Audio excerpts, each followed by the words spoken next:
अस्सलाम वालेकुम। इस मुनासिब की अदबी दुनिया में हम आपका इस्तकबाल करते हैं।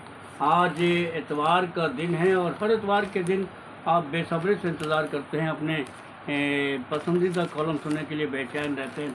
तो दोस्तों, लेकर के हाज़िर हुआ आपका पसंदीदा कॉलम, जी हाँ, लंदन डायरी, जिसके कॉलम निगार हैं जनाब फ़हीम अख्तर लंदन। आज का उन्वान जो उन्होंने अखबार मशरिक़ में दिया है, उसका उन्वान है बापू की ये अमर कहानी। तो पेश खिदमत है आपका पसंदीदा कॉलम लंदन डायरी। सुनो सुनो ऐ दुनिया वालों, बापू की ये अमर कहानी। हमने बचपन से अब तक मारूफ गुलकार मोहम्मद रफ़ी की आवाज़ में ये मकबूल नगमा कई बार सुना है और आज भी ये नगमा लोगों की ज़ुबान पर तरोताज़ा है। और क्यों ना हो, इस नगमे में बापू की ज़िंदगी से मुंसलिक बातें बयान की गई हैं, जिसे बार बार सुनने को जी चाहता है और जिसे सुनकर हर अमन पसंद इंसान गांधी जी को बापू कहने पर मजबूर हो जाता है। दरअसल बापू बहुत सी हिंदुस्तानी ज़बानों जैसे गुजराती और मराठी में बाप के लिए एक लफ्ज़ है और एहतराम के तौर पर दुनिया भर में महात्मा गांधी को लोग बापू के नाम से पुकारते हैं। 2 अक्टूबर को पूरी दुनिया गांधी जयंती मनाती है। दुनिया के तकरीबन तमाम ममालिक में जहां हिंदुस्तानी और गांधी नवाज बसे हैं, इस तकरीब को बड़े इज़्ज़त और एहतराम से मनाते हैं। इसके अलावा लंदन समेत दुनिया भर में मौजूद हिंदुस्तानी सफारतखाने में ख़ास प्रोग्राम का इनेकाद किया जाता है, जहां सियासतदान, सफारतकार, माहिर तालीम और आम लोग शिरकत करते हैं और गांधी जी के पैगामात पर अमल करने का वादा करते हैं। गांधी जी का लंदन से करीबी रिश्ता था। यही वजह है कि गांधी जी कई बार लंदन तशरीफ़ लाए। 29 सितंबर 1888 में गांधी जी सबसे पहले लंदन तालीम हासिल करने के लिए आए थे।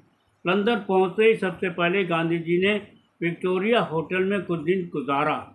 उसके बाद लंदन से करीब ही रिचमोंड इलाके में कुछ अरसे तक क़याम किया और फिर वेस्ट केंसिंगटन में किराए के एक कमरे में रहना शुरू कर दिया।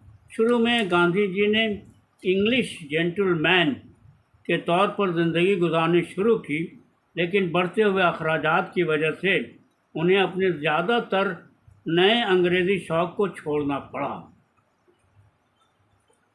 कानून की तालीम के साथ साथ उन्होंने 1890 में यूनिवर्सिटी ऑफ लंदन से मैट्रिक इम्तहान भी पास किया।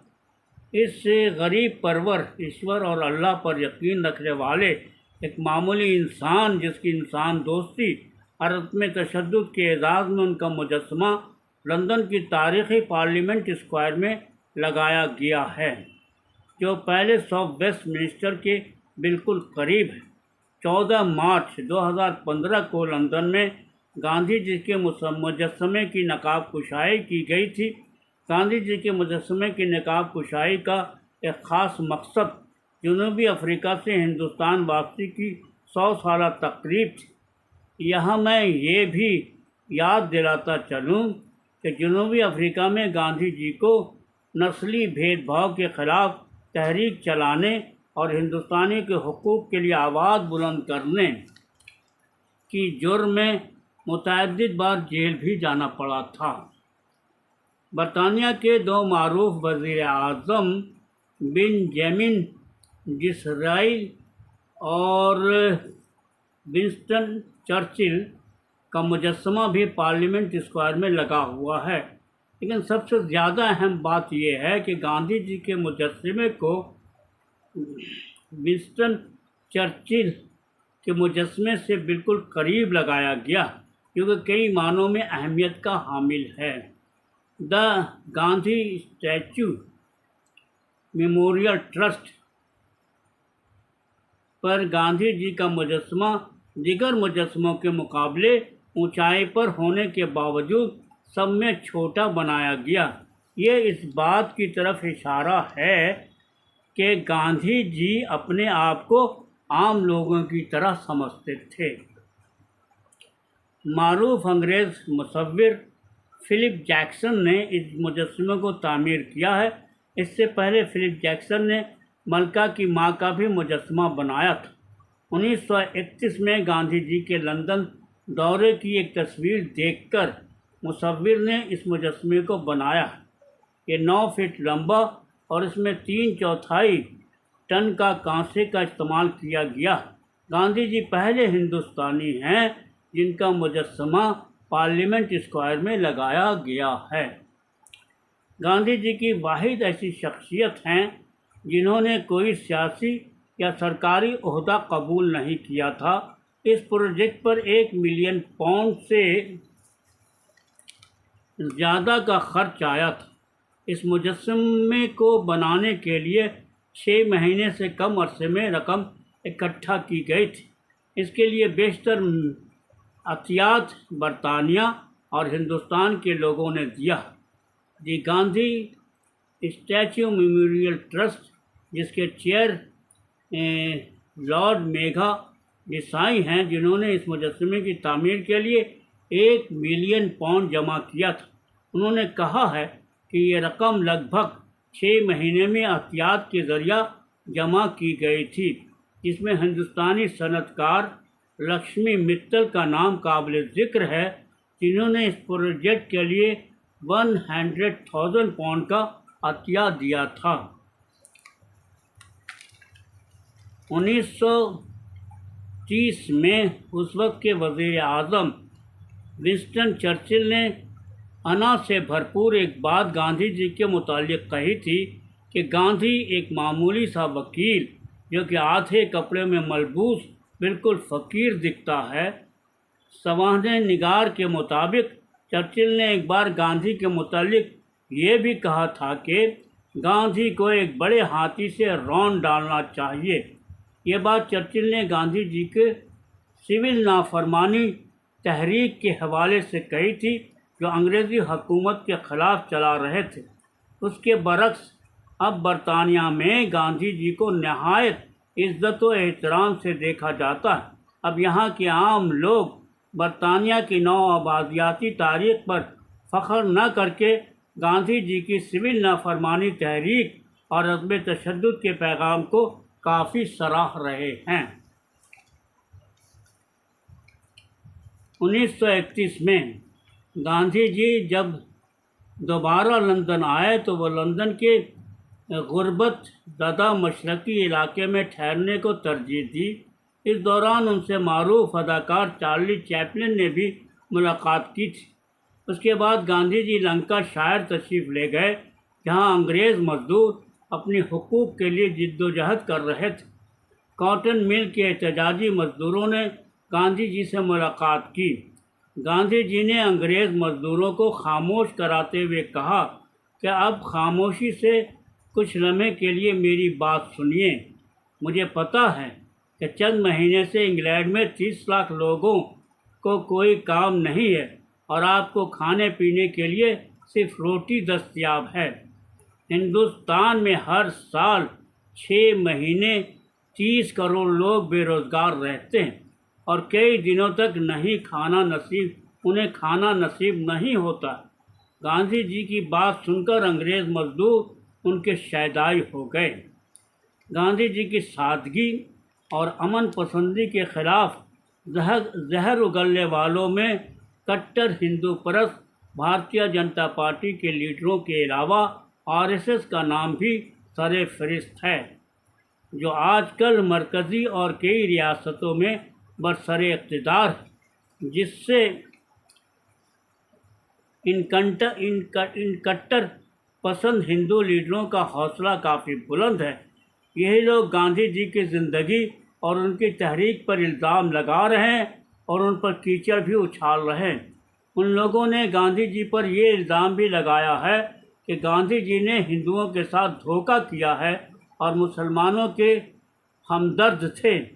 इसके अलावा गांधी जी पर यह भी इल्ज़ाम लगाया गया है कि उनकी वजह से हिंदुस्तान का बंटवारा हुआ था। यकीनन कट्टर पसंद हिंदू नाथूराम गोडसे का भी यही यकीन था, जिसने जनवरी 1948 में गांधी जी को गोली मारकर हिलाक कर दिया था। अब तो बदकिस्मती से कातिल गोडसे के नापाक कदम को सही माना जा रहा है और इस वाक़या को दुरुस्त भी बताया जा रहा है। यही नहीं बल्कि हाल ही में गांधी जी के बरसी के मौके पर कट्टर पसंद हिंदुओं ने नाथूराम गोडसे को खराज अक़ीदत पेश करते हुए उस कातिल के एजाज़ में एक मंदिर की तामीर भी कराई, जिससे अमन पसंद हिंदुस्तानियों का सर शर्म से झुका ही नहीं बल्कि गांधी जी को चाहने वाले करोड़ों लोगों के जज्बात को भी सख्त ठेस पहुंची।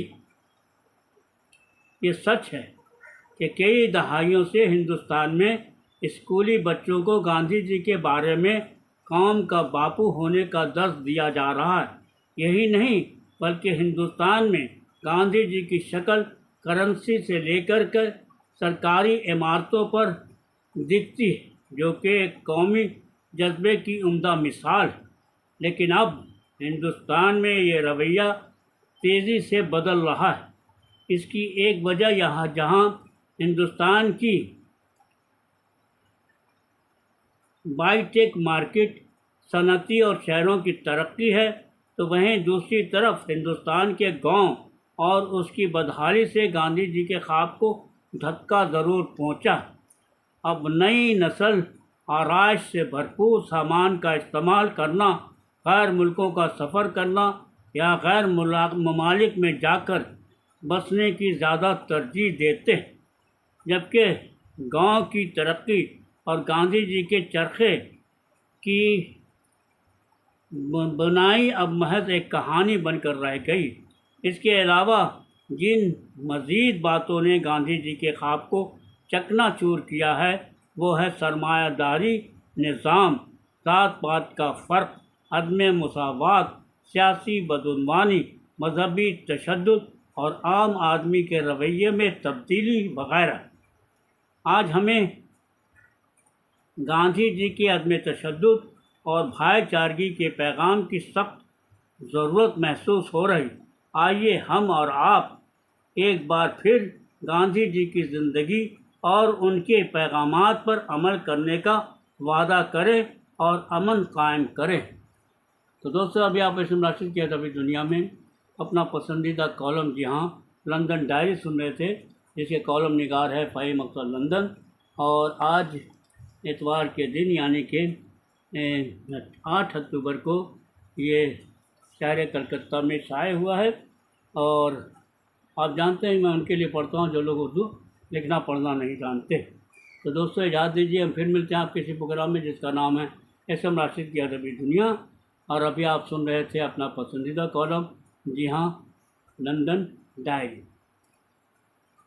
अगर आपको ये कॉलम पसंद आए तो ज़रूर लाइक कीजिएगा, शेयर कीजिएगा, कमेंट कीजिएगा। तो इजाज़त दीजिए, हम फिर मिलते हैं आपके अपने इसी प्रोग्राम में जिसका नाम है एस.एम. राशिद की अदबी दुनिया। अल्लाह हाफिज़।